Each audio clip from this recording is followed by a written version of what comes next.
हिंदी उत्कर्ष channel को आप like और सब्सक्राइब करें ताकि आपको नई वीडियो का अपडेट मिलता रहे और आप अपने ज्ञान का अर्जन करते रहें।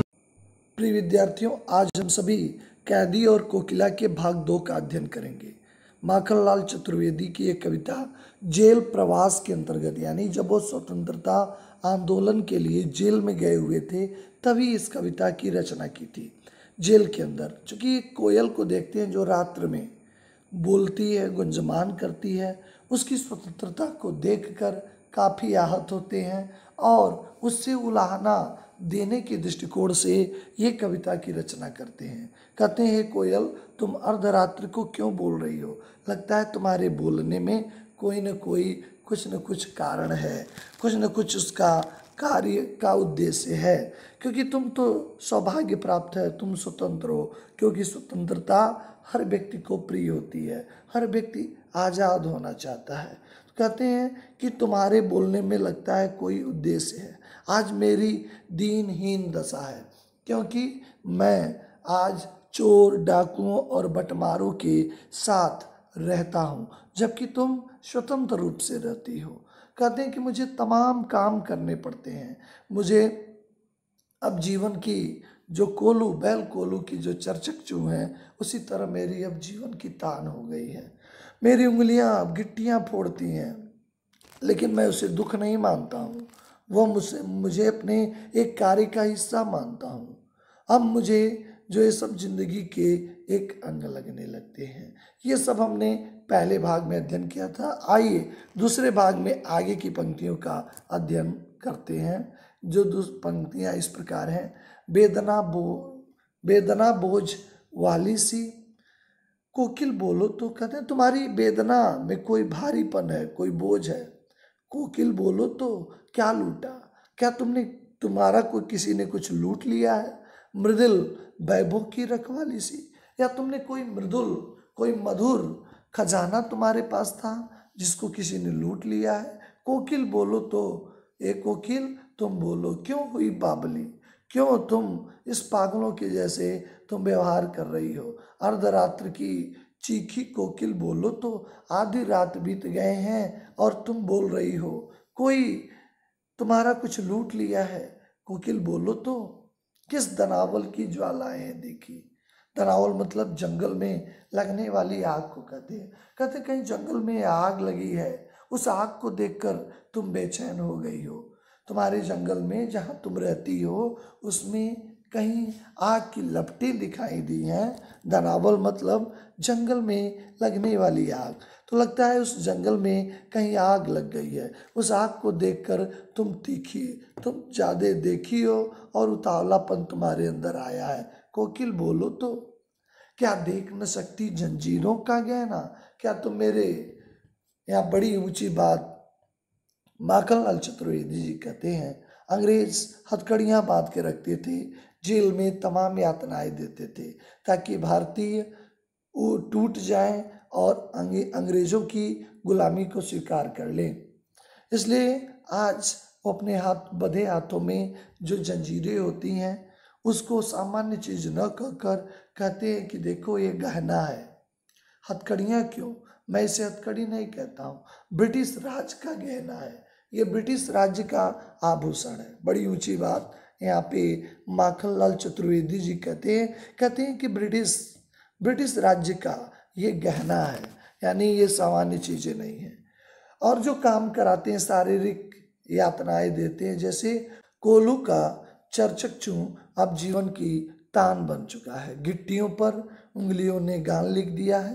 कहते हैं मोट मतलब जो कुएं से पानी निकालने के लिए बैलों का प्रयोग होता है। लेकिन अंग्रेज आताताई थे, भारतीयों पे जुल्म और सितम करते रहते थे। वह अब उस जगहों पे, बैलों की जगह पे जो जेल में बंद थे, उन्हीं कैदियों का उपयोग करते हैं।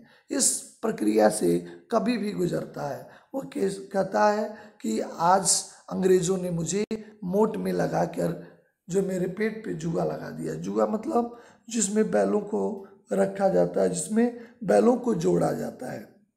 बैल जिसमें जुड़ जाते हैं और मोट खींचने लगते हैं। कहते हैं कि आज इस मोट में बैलों की जगह पे मुझे लगा दिया गया और वो जुआ मेरे पेट पे है, लेकिन मैं इस स्थिति से घबराता ना हूँ, खाली करता हूँ ब्रिटिश अकड़ का कुआं।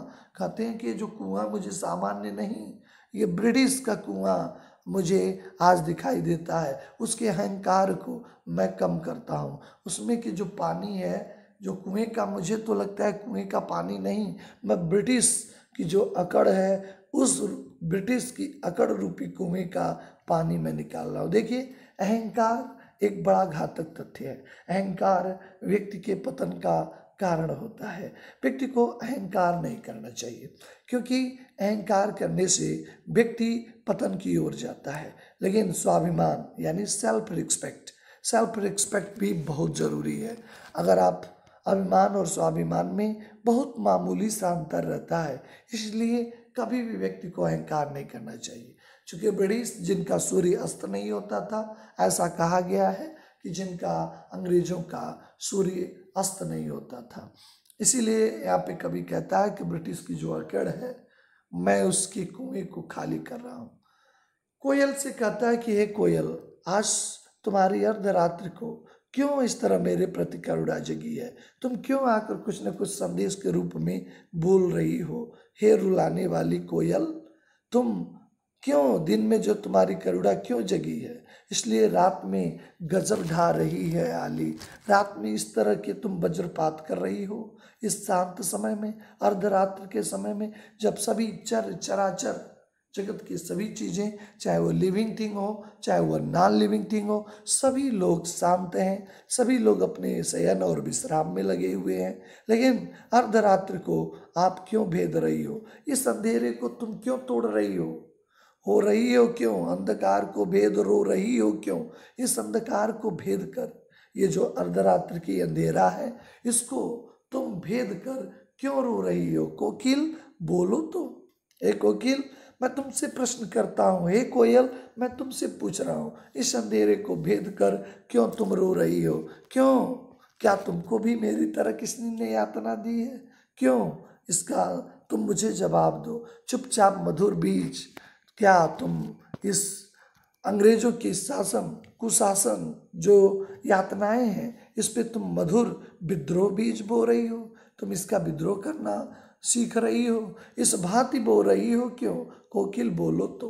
अब यहाँ पे बड़ी ऊंची बात माखनलाल चतुर्वेदी जी कहते हैं, काली तू रजनी भी काली। कोयल कहते हैं, कोयल को संबोधित करते हुए, कोयल तुम्हारा रंग भी काला है और ये रात्र भी काली है। काली तू रजनी भी काली, रजनी पर्यायवाची है किसकी? रात्रि का। काली तू रजनी भी काली, शासन की करनी भी काली। कहते जो शासन है, प्रशासन है, उसकी करनी भी उजाली नहीं है, काली है। क्योंकि अंग्रेज कोई ऐसा कार्य नहीं कर रहे थे उस समय जिससे भारतीयों का भला हो। क्योंकि जो भी चीज़ें थी, रॉ मटेरियल ब्रिटेन भेजते थे, कच्चा पदार्थों को वहाँ से जो मैन्युफैक्चरिंग हो के आता था, तो भारत में वो चीज़ें और भी महंगी हो जाती थी। इसलिए शासन की करनी को यहाँ पे कवि ने काला कहा है। काली तू रजनी भी काली, शासन की करनी भी काली, काली लहर कल्पना काली। कहते हैं जो लहर चल रही है, जो समय चल रहा है, जो योजनाएं चल रही हैं, वो सब काली हैं। अब मेरे अंदर जो कल्पना है वो भी काला है, क्योंकि कहीं भी उजालों का एक भी चिन्ह दिखाई नहीं देता है। मेरी काल कोठरी काली, मैं जिस जेल में बंद हूँ उसकी दीवारें भी काली हैं। टोपी काली, कमली काली, जो मुझे टोपी मिली है पहनने के लिए वो काली है। जो ओढ़ने के लिए मुझे कमली मतलब कंबल मिला है वो भी काली है। मेरी लौ श्रृंखला काली। कहते हैं कि मेरी जो लोहे की जंजीरें हैं, जो लोहे के दरवाजे हैं, वो भी उनका रंग काले हैं। पैरे की हुंकृत की ब्याली, ब्याली का अर्थ है सरपेड़ी, हुंकृत मतलब उद्गार। कहते हैं जो पहरेदार हैं उनके हुंकृत जो उद्गार हैं वह बिल्कुल सांपों जैसे दिखाई, जहरीले फुंकार। हुंकृत मतलब उद्गार, बोलना। कहते हैं जो पहरेदार हैं, जो पहरे देते हैं, वो जो बोलते हैं, ऐसा लग जाता है कि कोई काली नागिन अपने विष को उगल रही है। यानी जो पहरे हैं, जो चारों तरफ इंच इंच पे जो कड़े पहरे हैं, वो पहरे बिल्कुल लगते हैं किसी सांपों के जहर जय है। कहते तिस पर गाली है आली, ये पहरेदारों की बोली, सब कुछ काली है। काली टोपी, काली कमली, काली लौ श्रृंखला, सब कुछ कहते हैं तुम्हारा वर्ड भी सब कुछ काला में है। इस पे जो पहरेदार बोलते हैं, जो गालियों से बात करते हैं, वो बिल्कुल कितना कष्टमय होता है, कितनी असाध्य कष्ट होता है। इस काले संकट सागर पर मरने को मदमाती कोयल बोलो तो। कहते हैं कि इस काले संकट के दौर पे मरने को, हम सभी अपने प्राणों को आहुति देने के लिए है, लेकिन तुम इस काले संकट में क्यों मदमाती हो, क्यों मदहोश हो। कोकिल बोलो तो अपने चमकीले गीतों को क्यों होकर तैराती हो। तुम्हारे ये मधुर गीत, चमकने वाले गीतों को अर्धरात्र में क्यों तैराने का कार्य करती हो। हे कोयल, मैं तुमसे पूछना चाहता हूँ, क्यों ऐसा करना चाहती हो। देखिए, एक बार जल्दी से इसका रिवीजन कर लेते हैं। बेदना बोझ वाली सी कोकिल बोलो तो क्या लूटा, मृदुल वैभव की रखवाली सी है कोयल। तुम्हारे गीतों में कुछ न कुछ दर्द है, एक बोझ लेकर चल रही हो। कोयल बताओ वो बोझ क्या है। क्या किसी ने तुमको लूट लिया, किसी मधुर खजाने की रखवाली तुम कर रही थी, किसी मृदुल वैभव, वैभव मतलब खजाना की रखवाली कर रही थी। कोकिल बोलो तो क्या हुई बावली, क्यों अर्धरात्रि को तुम इस तरह बावली हो गई हो, इस तरह तुम पागलपन दिखा रही हो। अर्धरात्रि को चीखी कोकिल बोलो तो तुम सभी चराचर इस अर्धरात्रि में शयन किए हुए हैं। हे कोकिल बोलो, तुम अर्धरात्रि को क्यों चीखी हो। किसी दनावल की ज्वालाएं हैं देखी, लगता है जहाँ तुम्हारा आवास है उस यानी जिस जंगल में, वहाँ पे जंगल की आग तुमने देखी है। कोकिल बोलो तो क्या देख न सकती जंजीरों का गहना, क्या जो मेरे हाथों में ये जंजीरें हैं इसको तुम देख नहीं रही हो। ये गहने के समान है, इसको मैं हथकड़ियाँ नहीं कहूँगा, ये ब्रिटिश राज का गहना है, ये ब्रिटिश राज्य का गहना है जो मुझे यातनाएं दिए हैं कोल्हू में चलने के लिए। वो जीवन की तान है, गिट्टी पर उंगलियों से जो गान लिखे हैं, मैं उसे जो पत्थर तोड़ने का काम दिए हैं, मैं उसे ज़िंदगी का गीत कहता हूँ। जो मूठ यानी पानी निकालने के लिए जो व्यवस्था है बैलों से, उसको मैंने पेट पे जुआ लगाकर मैं खींच रहा हूँ और ब्रिटिश के अहंकार को तोड़ने का कार्य कर रहा हूँ। जो ब्रिटिश के अकड़ का कुआं है उसे खाली कर रहा हूँ। दिन में करुणा जगाने वाली, क्यों तुम रो रही हो। रात्र में क्यों इस तरह वज्रपात कर रही हो। इस शांत समय में अंधकार को भेद कर क्यों रो रही हो। कोकिल बोलो तो क्या तुम चुपचाप किसी विद्रोह का बीज बो रही हो अंग्रेजों के खिलाफ। इस भांति बो रही हो क्यों, वो यानी उसका तरीका तुम्हारा यही है। सब कुछ काला है, काली तू रजनी भी काली, तुम भी काली हो, रात्रि भी काली है, इस अंग्रेजों की शासन व्यवस्था भी काली है, जो लहर चल रही है, जो मेरी कल्पना है सब काली है। मेरी काल कोठरी भी, इसका रंग भी काली है, जो मैं टोपी पहना हूँ वो भी काली है। कमली जो कम्बल मुझे ओढ़ने के लिए मिले हैं वो भी काली है। जिस जेल में मैं बंद हूँ उसकी जो छड़ी हैं, लोहे हैं, वो भी काली हैं। इस पे जो पहरे की उद्गार है वो सांपों के जहर जैसा लगता है, एक गाली जैसा लगता है। इस संकट के सागर पे मरने की क्यों मदमाती हो। मैं संकट में हूँ लेकिन तुम इस संकट में अपने को छेड़कर क्यों मदमाती हो, क्यों मदहोश होती है। कोकिल बोलो तो अपने चमकीले गीतों को क्यों कर तराती हो, अपने चमकीले गीतों को क्यों इस अर्धरात्रि में क्यों तैराती हो।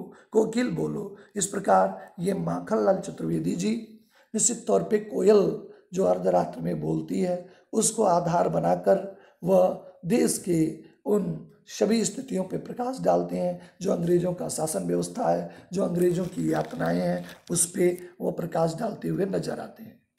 बस यहीं तक, आगे हम सभी इसके सारांश और प्रश्नोत्तरों के साथ नेक्स्ट वीडियो पार्ट में मुलाकात होती है। आप सभी का धन्यवाद।